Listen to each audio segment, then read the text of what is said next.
Dua prajurit TNI yang tergabung dalam pasukan penjaga perdamaian yang dibentuk PBB di Lebanon, UNIFIL, dilaporkan gugur pada Senin waktu setempat. Ini merupakan serangan kedua terhadap pasukan perdamaian PBB dalam 24 jam terakhir. Dua prajurit TNI gugur setelah sebuah ledakan menghantam konvoi logistik milik UNIFIL, menghancurkan kendaraan yang mereka tumpangi. Selain itu, dua prajurit TNI lainnya mengalami luka berat. Wakil Sekretaris Jenderal PBB untuk Operasi Perdamaian, Jean-Pierre Lacroix, menyatakan bahwa UNIFIL telah melakukan penyelidikan untuk mengetahui secara pasti penyebab kejadian tragis tersebut. This morning, 2 Indonesian peacekeepers lost their lives in an explosion that hit the UNIFIL logistic convoy, destroying their vehicle near Bani Hayan in Sector East. 2 more peacekeepers were injured, one seriously.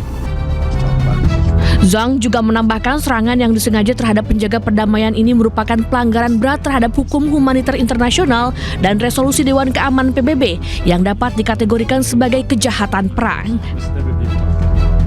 Sebelumnya, seorang tentara Indonesia, Praka Fahrizal Ramadan, gugur akibat serangan Israel ke markas UNIFIL di Lebanon. Seorang tentara Indonesia, Praka Fahrizal Ramadan, gugur akibat serangan Israel ke markas UNIFIL di Lebanon. Serangan Israel tersebut terjadi pada Minggu 29 Maret yang lalu.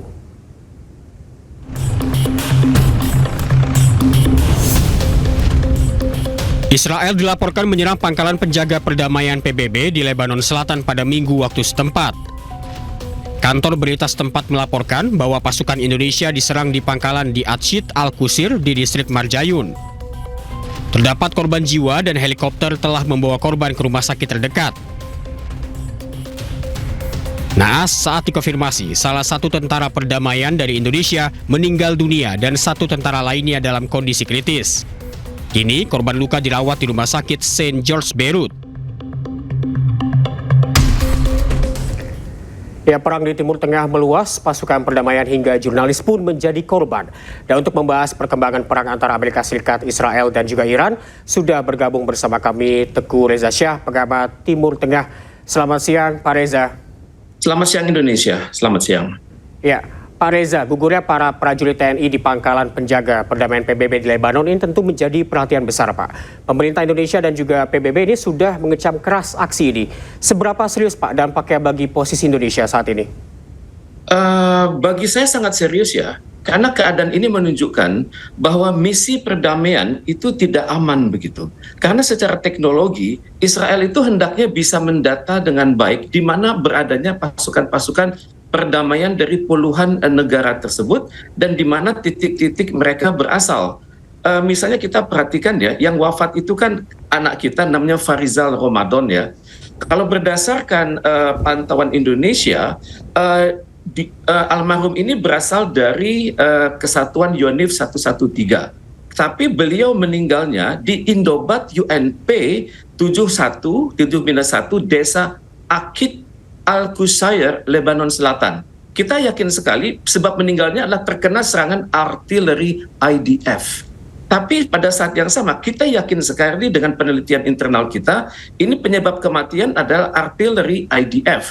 Tapi kalau saya perhatikan statement dari PBB itu sendiri, UNIFIL statement tanggal 30 Maret, mereka tidak bisa mengatakan siapa pelakunya begitu. Saya masuk ke paragraf 3, paragraf 4 mengatakan, we do not know the origin of the projectile. We have launched an investigation to determine all of the circumstances. Tapi PBB mengatakan ini ada potensi pelanggaran terhadap Security Council Resolution nomor 1701 and may amount to war crimes. Jadi pelaku dari pihak manapun dapat dikenain sanksi kriminal internasional. Jadi saya melihat PBB kenapa tidak tegas begitu. Padahal anak-anak kita berangkat ke sana sesuai dengan mandat dari UNIFIL itu sendiri. Kita datang dengan mandat resolusi 1701 dan tugas kita adalah memantau perdamaian, penarikan pasukan Israel dari wilayah tersebut, kemudian bantuan kemanusiaan, kemudian perihal kedaulatan Lebanon dan penggunaan dan contoh untuk bagaimana patroli, bagaimana pengamanan pos, bagaimana mediasi, bagaimana melakukan proyek-proyek untuk mendukung masyarakat ada di sana. Ini jelas-jelas tugas dari UNIFIL, mandat hukum internasionalnya jelas. Kemudian kita perhatikan ada 47 negara di situ kan, dan kontributor kita 755 begitu. Kenapa roket-roket Israel ini nyasarnya ke Indonesia begitu? Padahal ada negara-negara lain yang juga bertebaran di situ. Ada 47 negara berada di situ, mulai dari Armenia, Austria, Bangladesh, kemudian ada Brazil, ada Cina, ada Irlandia, ada Italia. Tapi kenapa menyasar Indonesia? Apakah ada sentimen pribadi ataupun anggota-anggota IDF yang di sana itu sedang stres ya. Saya pikir, saya dapat menduga generasi muda Israel yang berada di dalam IDF itu sedang stres karena negaranya terlibat dalam banyak konflik. Pertama langsung dengan Iran, kedua juga berada di Gaza, dan sekarang berada di Lebanon. Kita perlu mendalami apakah ini generasi usia milenium ataukah generasi yang sedang stres, karena seperti kita ketahui bersama, Israel sedang menghadapi masalah hukum. Jumlah personil mereka semakin terbatas, pada saat yang sama tinggi juga generasi mudanya yang menolak masuk ke dalam IDF, dan juga banyak yang mengundurkan diri, dan banyak yang menolak, dan juga banyak yang tidak siap mental untuk berada di zona perang. Ini adalah hal yang seharusnya dikaji oleh UNIFIL itu sendiri. UNIFIL hendaknya bertanggung jawab, dan untuk itu Indonesia sudah menyampaikan protes yang sangat keras kepada UNIFIL, dan untuk itu hendaknya semua dokumentasi yang kita lakukan dengan UNIFIL itu hendaknya kita monitor terus-menerus, karena nilai nyawa warga negara kita itu tidak ternilai begitu. Jadi dalam hal ini kita sebagai sesama umat manusia hendaknya menyampaikan turut berbelasungkawa kepada anak-anak kita yang telah berjuang dengan sepenuh hati mereka untuk melaksanakan konstitusi, karena Indonesia punya tanggung jawab melaksanakan turut memelihara perdamaian dunia, dan anak-anak kita yang usianya masih sangat muda tersebut sudah menunjukkan dedikasinya yang luar biasa. Ya, Pak Reza, apakah insiden ini bisa mengubah kebijakan Indonesia ke depannya dalam mengirim pasukan misi perdamaian? Ini kan harus berdasarkan pertimbangan yang sangat matang ya. Terutama sekali Kementerian Pertahanan RI dan juga TNI berkonsultasi dengan Dewan Perwakilan Rakyat Indonesia. Ini bukan hanya sekedar mengirim orang berapa jumlahnya bersama siapa, tapi kita juga harus sadar bahwa ini adalah amanah konstitusi. Ini adalah hal yang sangat filsafati bagi Indonesia, bukan sekedar mengirim orang kemana dalam jumlah berapa, tidak, dan dibuat koordinasi siapa. Ini lebih mulia. Konstitusi kita pertaruhkan di dalam dan di luar negeri. Karena itu hendaknya apapun keputusan kita ini hendaknya berdasarkan konsultasi dengan DPR. Tapi setidaknya ini mengingatkan kita, Blue Helmet saja tidak aman dari serangan Israel. Apalagi nanti kalau kita mengirim pasukan dalam kerangka Board of Peace. Dan untuk itu hendaknya kita melakukan pengkajian yang sangat mendalam. Dan untuk itu kita juga memperhitungkan keanggotaan kita dengan Board of Peace. Oke, secara politik, oke. Tapi apakah perlu melibatkan kontingen dalam jumlah besar? Ini harus dimatangkan terus. Kemudian juga nanti pasukan di dalam Board of Peace tersebut apakah tetap berkoordinasi dengan Central Command yang saat ini terlibat dalam banyak sekali aksi bersenjata di luar negeri. Central Command saat ini sedang menangani rencana penyerbuan Amerika Serikat ke wilayah Iran. Apakah kita perlu memasukkan anak-anak kita dalam koordinasi dari International Stabilization Force yang namanya sangat bagus, tapi ternyata dalam teknisnya nanti berada di bawah koordinasi Central Command. Jadi ini adalah hal-hal yang Indonesia perlu konsultasikan di dalam negerinya sendiri. Karena kalau kita terlalu cepat menjawab, Donald Trump itu sedang sangat ngamuk saat ini. Karena dari hari ke hari semakin banyak saja personil Amerika yang wafat dan belum diumumkan, dan semakin banyak saja fasilitas pertahanan Amerika Serikat yang hancur, dibom akibat presisi dari rudal balistik Iran. Dan juga dalam kondisi seperti ini, kalau kita terlalu cepat mengatakan mundur dari Board of Peace ataupun kita menurunkan derajat keterlibatan kita dalam Board of Peace, maka kita tidak bisa menduga bagaimana Donald Trump akan bersikap. Tapi untuk itu hendaknya jawaban kita mempersiapkan benar-benar langkah-langkah yang sistematis sehingga kita bisa menentukan sikap kita di Board of Peace selanjutnya. Baik, Pak Reza, yang menjadi pertanyaan, mengapa serangan ini bisa terjadi? Kalau kita lihat kan serangan akhir-akhir ini menyasar ke pasukan perdamaian, kemudian beberapa hari yang lalu juga ke jurnalis dan juga ke universitas, Pak. Saya perhatikan ya, idealnya ini Israel dan Amerika Serikat sudah memiliki intelijen yang luar biasa di lapangan. Intelijen informasi di darat dan informasi di ruang angkasa itu hendaknya idealnya itu sudah sangat spesifik. Mereka sudah tahu di mana posisi pasukan-pasukan perdamaian dari negara-negara seperti misalnya Indonesia, kemudian dari Lebanon, Indonesia, kemudian dari Brazil misalnya, dari Greece, kemudian dari Republic of Korea, kemudian dari Zambia, mereka hendaknya sudah tahu persis begitu.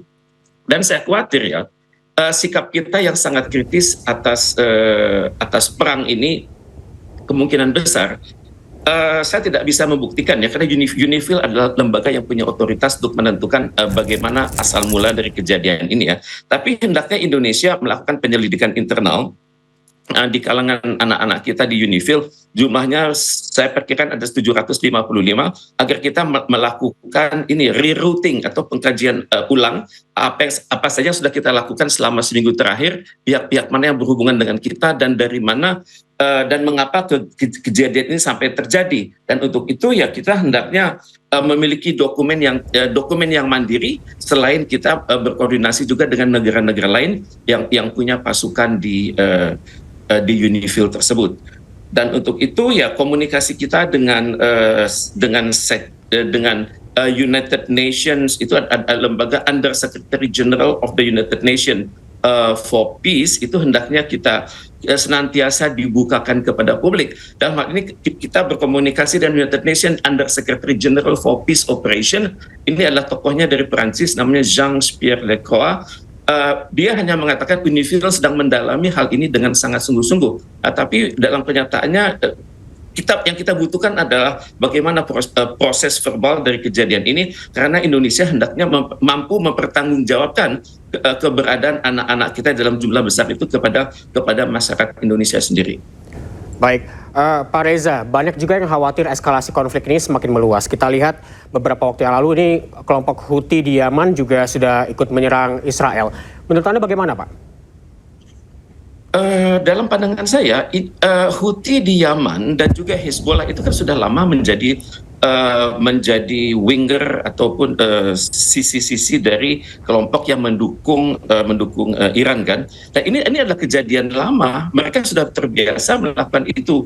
Karena bagi Iran sekarang ini adalah suatu perang total. Perang total ini urusannya bukan hanya darat, laut, udara, tapi juga diplomatik dan juga dirgantara begitu. Dan untuk itu dalam satu perang total dapat saja dimengerti kalau ada kelompok-kelompok yang mendadak merasa diri berkepentingan dengan menangnya Iran. Dan juga ada kelompok-kelompok yang berpikir sebaliknya. Sekaranglah saatnya saya menentukan sikap apakah bersama Amerika Serikat dan Israel atau bagaimana. Dan untuk itu kan perlu kepastian hukum kan. Kepastian hukum dari PBB itu sendiri. Mereka hendaknya bersikap adil gitu. Mereka hendaknya melihat bahwa asal dari masalah ini adalah pelanggaran hukum nasional di dalam negeri Amerika Serikat, di mana Donald Trump tidak melakukan konsultasi dengan Kongres yang pertama, dan pelanggaran kedua adalah sekarang yang mengatakan piagam PBB. Kalau dia merasa punya masalah, ya selesaikan sesuai dengan artikel 2.4 dari piagam PBB. Dan dunia saat ini selalu mengatakan Iran adalah sumber masalah. Tidak. Iran bereaksi karena kedaulatan mereka terganggu, karena kedaulatan mereka terancam. Dan kita lihat sama-sama bahwa sekarang Amerika Serikat sudah mempersiapkan pasukan daratnya untuk menyerang Iran dalam jumlah yang sangat besar. Konon akan mencapai sampai 50.000 personil. Dan untuk itu kita bisa bayangkan kalau dunia tidak mengkritisi aksi ini, maka perang ini bisa meluas lebih luas daripada kawasan Timur Tengah itu sendiri. Dan ini harus diwaspadai oleh semua negara di dunia. Baik, dengan dikirimnya 50.000 personel Amerika Serikat ini Pak, ini kan kita dengar juga nantinya akan terjadi perang darat. Jika benar terjadi, bagaimana perubahan skalanya Pak dibanding konflik yang selama ini lebih banyak melalui serangan udara? Saya pikir suatu perang darat itu hanya bisa berhasil bila didukung oleh serangan udara dan juga serangan laut dan juga serangan di perbatasan Iran kan. Dan untuk itu Iran sebagai negara yang diserang, saya pikir sudah mengantisipasi semua ini. Karena Iran tentunya sadar kalau Kalau dia bisa diserang dari banyak hal, misalnya diserang di Pulau Kark itu mungkin, kemudian dia juga mungkin diserang lewat peluru kendali dari laut itu mungkin, kemudian juga kedatangan dari pasukan lintas udara Amerika Serikat itu mungkin, kemudian juga serangan mungkin dilakukan lewat di perbatasan Iran, sehingga terjadi suatu kondisi yang memungkinkan dunia turun tangan karena adanya mekanisme responsibility to protect. Ini adalah juga hal yang mungkin. Tapi untuk itu kan kita juga harus berada pada posisi netral dong. Jangan dunia itu jangan hanya berpikir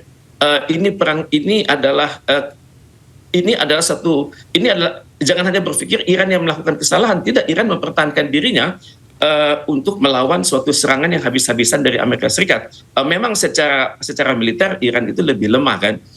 Misalnya total personil Iran hanya punya 873.000, sedangkan Amerika Serikat punya 2 jutaan personil. Tank juga sangat jauh, 1:3. Kemudian misil nuklir Amerika Serikat memiliki sampai 4.000 dan Iran itu 0.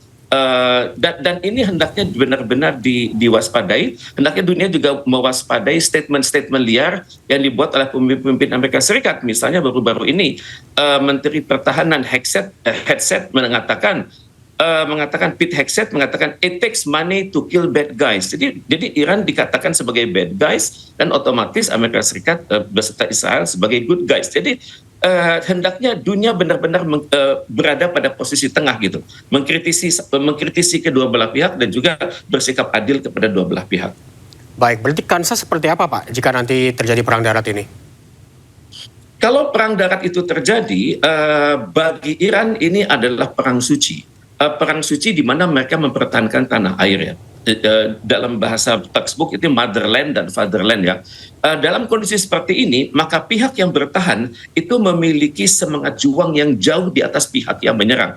Kalau pihak yang menyerang itu selalu motivasinya penguasaan wilayah, penguasaan aset dan juga penguasaan minyak misalnya, penguasaan energi. Tapi bagi pihak yang bertahan, mereka itu ini adalah perang kami mempertahankan marwah kami, mempertahankan kami yang budaya kami yang berusia 4.000 tahun dan kami tidak mau dipermainkan oleh negara yang baru berusia 250 tahun. Dan kalau kita merujuk kepada bagaimana cara Iran mengelola negerinya, ini persis seperti di Siliwangi ada moto namanya Esa hilang dua terbilang. Jadi kalau ada satu orang prajurit sampai gugur, maka akan terlahir prajurit-prajurit lain. Kalau saat ini Amerika akan menurunkan 50.000 personil, maka bagi Iran tidak sulit menurunkan sampai 500.000 personil dari rakyat terlatih. Dan untuk Indonesia kita menyebutnya sebagai perang semesta. Dalam perang semesta ini maka kita akan berhadapan alat-alat modern melawan alat-alat yang sangat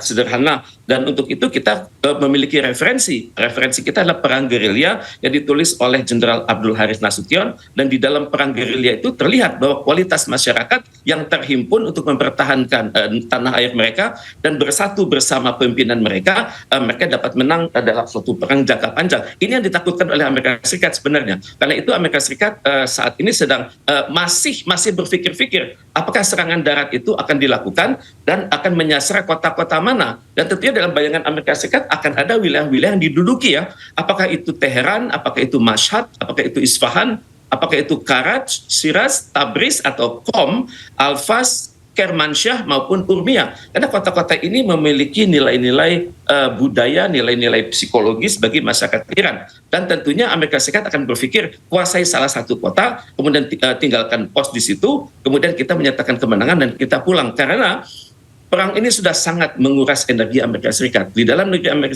Amerika Serikat sendiri kita melihat sudah sampai 8 juta, 9 juta manusia melakukan demonstrasi di seluruh wilayah nasional Amerika Serikat, dan protes mereka adalah kepemimpinan nasional Amerika Serikat yang tidak demokratis, yang Donald Trump itu berfungsi seperti seorang raja. Dan kita juga sudah melihat tokoh-tokoh Hollywood berkinerja dengan masyarakat untuk agar pemerintahan itu benar-benar dikelola secara lebih baik. Dan untuk itu ya tentunya ini adalah suatu kejadian yang Amerika Serikat tunggu-tunggu. Karena bagi mereka menang perang itu sangat penting. Menang perang berarti memuliakan MAGA atau Make America Great Again. Amerika Serikat sudah menguasai minyak di Venezuela, dan kalau bisa Amerika Serikat menguasai minyak dunia, dan untuk itu ya pusat energi dunia akan berada di New York atau Washington, dan Amerika Serikat akan mampu menyetop perkembangan dari China selama sekitar 15 tahun ke depan. Dan untuk itu Amerika Serikat akan mengedepankan MAGA untuk benar-benar operasional di seluruh dunia. Baik, Pak Reza, dampak juga sudah terasa nih Pak ke ekonomi global seperti energi dan juga perdagangan. Lalu seberapa besar Pak yang perlu kita waspadai, mengingat juga akhir-akhir ini isu BBM harga akan naik, ini semakin terdengar di masyarakat. Kita harus akui ya, bahwa ketergantungan kita terhadap impor itu besar. Impor energi ya, dan pada saat yang sama kita juga mampu sebenarnya melakukan eksplorasi dan eksploitasi atas lahan-lahan minyak yang ditinggalkan oleh Belanda di masa lalu kan. Sekarang teknologi sudah semakin tinggi, tentunya ladang-ladang minyak ex Belanda tersebut dapat kita olah kembali dengan lebih efektif, lebih efisien. Pada saat yang sama saya bersalut pada pemerintah Indonesia yang mengedepankan prinsip-prinsip efisiensi ya, itu benar. Tapi pada saat yang sama juga kita hendaknya berpikir ya, bahwa ketergantungan kita pada aspek minyak ini hendaknya juga berbahaya. Hendaknya kita mengoptimalkan diversifikasi. Banyak aspek-aspek energi yang belum kita olah dengan baik. Misalnya energi panas bumi, kemudian energi matahari, kemudian energi angin. Ini hendaknya benar-benar kita kelola dengan sangat baik, sehingga dengan demikian ketergantungan kita pada sumber-sumber energi dari luar itu berkurang, dan hendaknya kita semakin bersyukur bahwa Tuhan Yang Maha Kuasa telah mengaruniakan kita alam yang subur, kemudian energi yang berlimpah, dan hendaknya bisa kita kelola secara lebih baik dan secara bertanggung jawab sesuai dengan prinsip-prinsip Asta Cita, kemudian sesuai dengan prinsip-prinsip upaya kita memakmurkan masyarakat Indonesia dan juga mendidik masyarakat Indonesia untuk lebih arif, dan tentu saja masyarakat Indonesia hendaknya dibuat lebih terdidik sehingga mereka benar-benar menguasai prinsip-prinsip ilmu pengetahuan dan teknologi sehingga mereka bisa berdaulat secara energi di negerinya sendiri. Baik, terakhir Pak Reza, kemarin kita ketahui bahwa 2 kapal tanker milik Indonesia ini sudah boleh melewati Selat Hormuz. Apakah ini sinyal positif bagi kesiapan ataupun kecukupan energi bagi Indonesia? Saya berpikir ini untuk jangka pendek ya. Tapi kedepannya kan kita harus berpikir, kita hendaknya menunjukkan sikap seperti yang diharapkan oleh Iran ya. Iran menghendaki negara-negara itu sikapnya jelas hitam atau putih. Dan untuk itu kalaupun kita berada di tengah-tengah, kita berada di kebijakan luar negeri kita bebas aktif, tentunya kita hendaknya mampu berkomunikasi dengan Iran bahwa kami berkawan dengan Anda, dengan Iran, kami juga berkawan dengan Amerika Serikat, karena kami melihat masih ada sisi-sisi dari Amerika Serikat yang bisa kami olah, kami koordinasikan di dalam Board of Peace misalnya. Karena saya perhatikan Iran itu sangat kritis karena melihat bahwa masuknya Indonesia ke dalam Board of Peace itu ibaratnya menjadikan Indonesia di bawah payung Amerika Serikat. Tentunya kita memerlukan komunikasi yang lebih baik dengan Iran dengan mengatakan di dunia ini kalau sudah menyangkut marwah Palestina itu hanya Anda dan kami gitu.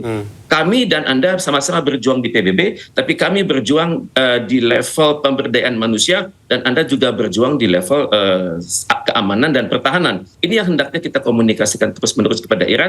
Pada saat yang sama juga kita mengatakan banyak sekali simpul-simpul kinerja yang bisa kita optimalkan dari hubungan kita di level bilateral, regional, dan global. Baik, terima kasih Pak Teguh Reza Syah, pengamat Timur Tengah telah bergabung bersama kami. Selamat siang Pak, salam sehat.